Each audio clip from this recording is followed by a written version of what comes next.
The KZ Sonata. Let's talk about it.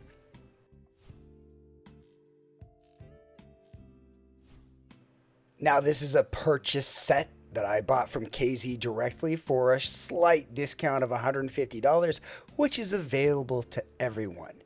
There is a misunderstanding about this IEM. It does not have 28 BAs. It has 14 per side of 28 total. This is a $170 IEM, but you'll probably see it retail in your country at local stores for around $250. Let's start by talking about the build quality of this IEM and then go from there.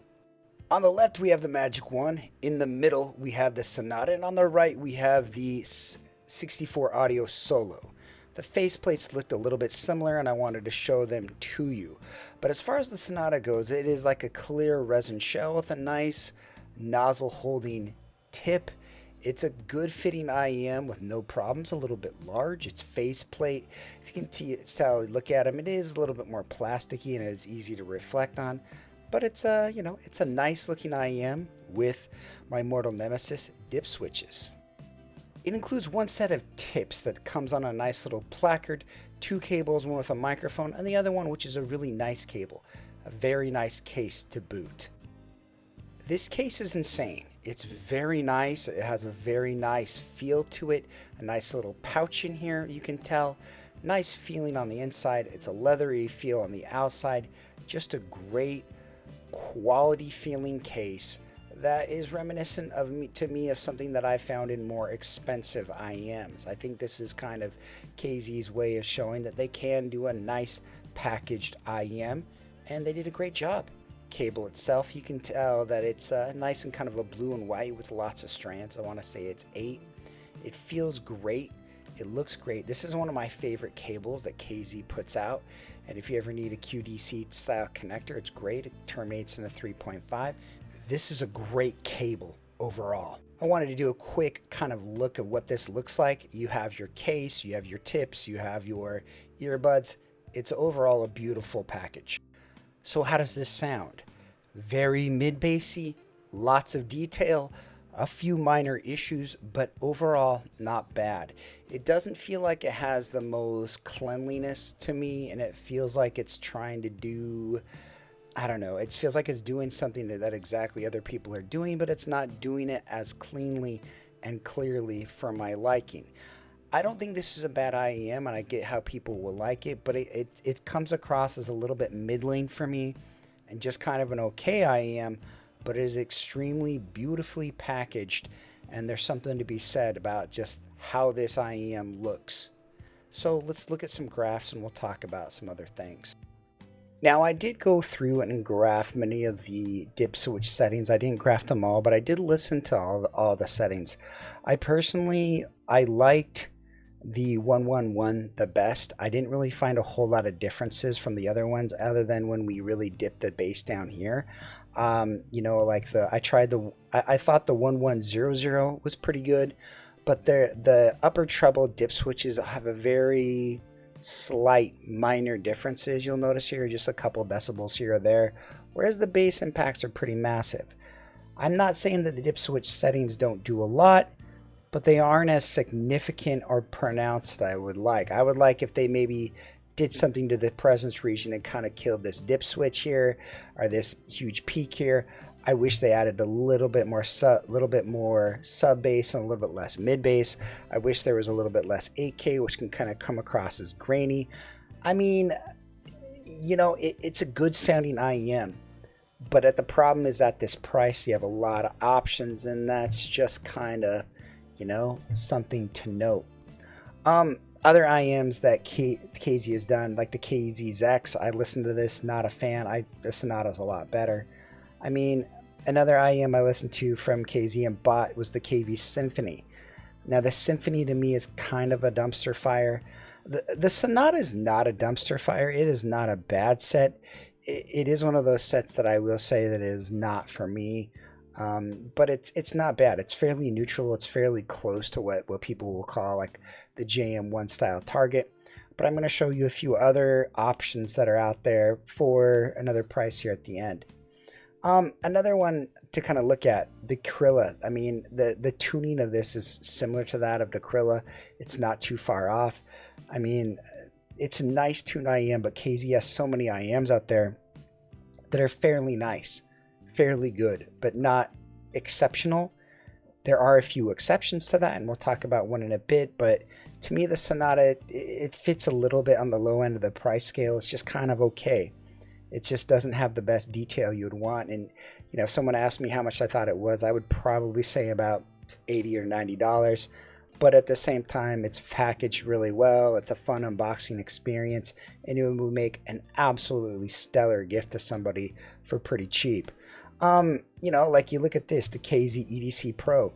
I mean, the EDC Pro in some ways is better. It has less of that upper mid spike, a little bit more sub bass.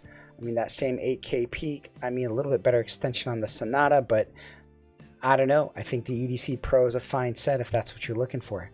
The last one we are going to kind of, you know, look at from KZ would be the Hydro. I really like the Hydro. The Hydro has this really sweet sense to it. It's like a V-shaped, a strong V-shape that's done right. It has a lot more bass. It has a lot more upper mids. They kind of help balance each other out a little bit. And so if you're looking for a fun, vibrant set, the CCA Hydro could be really good. It has some really great things about that set, and I personally would go with the CCA Hydro over the Sonata. I don't think it's super close, but I personally like the Hydro better, and I would recommend it over the Sonata because it has a funness, a uniqueness to it, whereas the Sonata just feels like it's everything else and not super exciting.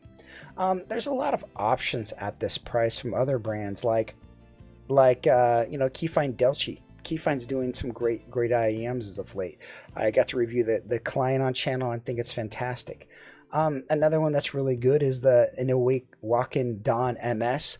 Did a review of this as well. I think its overall graph and tonality is a little bit smoother, and it's just a really nice set for the price.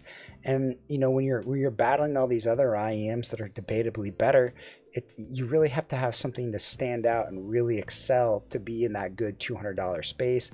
And I think the KZ Sonata is just kind of lacking. It's just kind of mid. It's not super great. I mean, you look at something about the Hexa. I think the Hexa is probably a better done set than this. It's a little bit more even kiltered upper mids. And the Hexa needs a little bit more bass, and the Sonata doesn't fall from that. So you might like the Sonata better, but is it really better enough to justify the almost triple the price, depending on where you're getting it and where you're getting it? It's something to kind of think about. You know, another favorite of mine is the CCA Polaris. If you're just trying to save a lot of money, again, another one of those sets that has almost debatably a better graph than the Sonata. It's like KZ is doing a lot of the same style IEMs, and it's hard to find immense value in it, especially when I don't really feel it has that detail and extension that I really look for in IEMs. But it's not bad, but it's also in some tracks that are a little bit harsh and unpleasant. So it's, you know, like for me, if someone was like, I like the CCA Polaris better, I would get that. Like the CCA Polaris is kind of like my benchmark go-to you know, set under like $20. It's a fine set, and so it's hard to really tell people they need to spend this much more on headphones when they're good, they're premium looking, they're cool, but do they really warrant that in the tuning? Not necessarily. Another couple to look at, like the Kiwi Ears 4. I really like the KE4. A lot of people, a lot of the headphones.com team are saying that this is like their IEM of the year and it's just fantastic. I like it. I think it's fantastic. And this is about the same price. Like on Linsol, you can get coupons that turns this to about $150, which really puts a really competitive nature. Is the Sonata as good as the KE4? Absolutely not. Just the treble and overall presentation is not as good. The Sonata is a little bit harsh, a little bit too detailed, and that's kind of its problem. I mean, another one to look at, I really like this set, is the Odyssey. And the Odyssey, you know, if you get again the $50 coupon or a little discount, it's only going to be like $180, which if, you know, you're paying $170 for the Sonata, they're pretty comparable. I mean, really comparable, all things considering. Is the Zika as packaged as well as the Sonata? Absolutely not. The Sonata's packaged like a $500 set, whereas the Odyssey's packaged, you know, like $100, maybe $150 set. It's just not very exciting.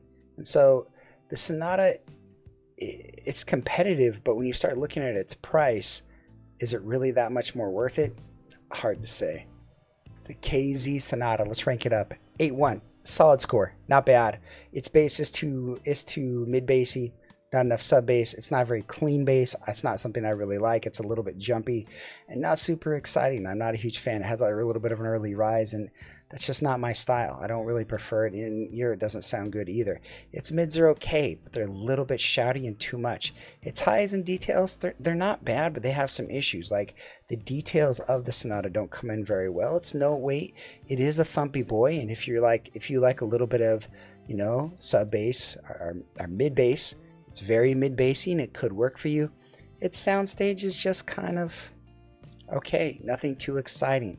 I feel there's other options at this price or just a little bit more that would be better for you, that you could, you know, it's not really becomes this immense value, but it's okay and it's not bad. The KZ Sonata. Now, sonically, it's just okay. But where this IEM is an awesome and impressive thing is the packaging and how much detail and articulation has gone into this. I'm really impressed with what they've done here. Do I think this is like a $200 IEM that's packaged well? No, I think it's like a $100 IEM that's packaged well. I think you might like stuff like the Hydro. You know, there's other IEMs that KZ has come out with. You know, the AS24 Pro and other IEMs that I think might work for you. And so you have to be really careful and really look at some graphs and think, does this do what I need it to do? Do I appreciate the dip switch settings of this? And I will say that I fully enjoy this IEM, but I don't find it to be the sonic super treasure. But it's okay. It has nice packaging. I see some people liking it.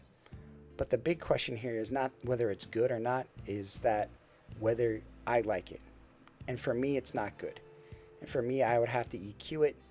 But for you, maybe you'll like it. That's kind of how I feel about it, that it's just not bad, it's not perfect, and it's not terrible. It's just mid. And that's kind of what's hard to articulate sometimes with reviews.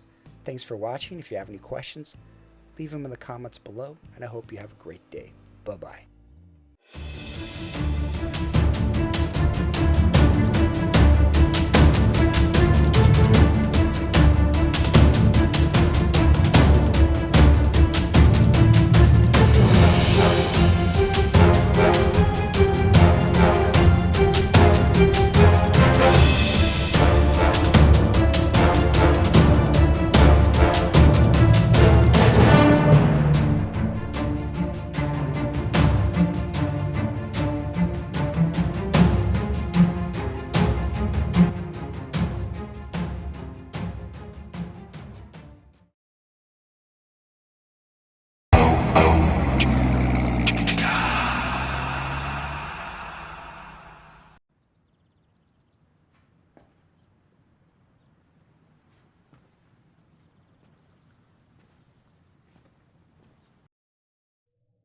You're still here.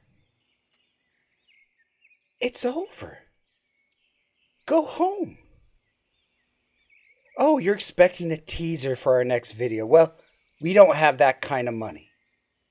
What are you expecting? One of those store reviewers to show up in a saucy little leather number? Go. Oh, I can tell you one thing. We are going to have a collab video. We have no idea what it's going to be. Probably Kryn, maybe Chris. Or Joyce. Don't deny it. She's got range. Go. Get out of here. Go. Go! Go. Go on with you!